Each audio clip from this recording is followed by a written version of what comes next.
Please welcome our commencement speaker, Cara Patria David Cancio, whom we know as Miss Cara David.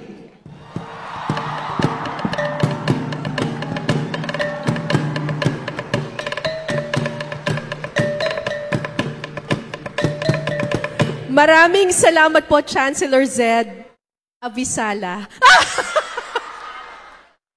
Avisala. Magsiupo na po kayo. Diyos ko, ang galing-galing naman ng MSU-IIT! Grabe! Grabe, pinipigilan ko yung iyak ko kanina, yung video ninyo. Sino man ang nag-edit nun tsaka nag-shoot nun, ang galing nyo, grabe! Panalong panalo. Kanina kausap ko si Chancellor Zed, sabi ko, ginugoosebumps ako kasi ang ganda-ganda ng graduation niyo. Uy, grabe kayo! Ay! Galing nyo! Ang galing nyo! Maayong hapon sa inyong tanan! Maayong hapon, Chancellor Dito Calan, members of the Board of Regents, MSU system officials and campus chancellors, MSU IIT officials, ang ating mga minamahal na magulang, palakpakan natin.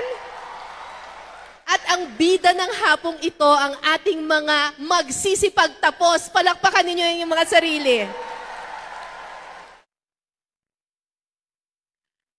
Alam niyo po, minsan lang po ako tumatanggap ng mga commencement exercises, gig. Ang hirap kasi, Diyos ko Lord. Para sa akin kasi, isa sa mga pinakamahirap na speeches ay yung graduation speeches. Bakit? Because we are expected to give words of wisdom kahit minsan pakiramdam ko kulang pa ako sa wisdom. We are expected to hold your attention kahit alam ko namang 3 seconds na lang ang attention span ng mga kabataan ngayon. So please, mga bes, kapit lang tayo ha? Wala pong matutulog. Okay lang? Okay lang? Huwag niyo akong ilaglag ngayon.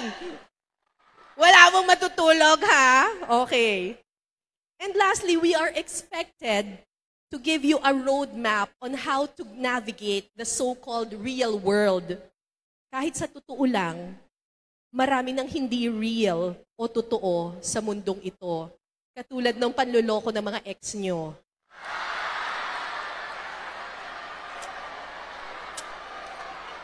Diba? Sakit!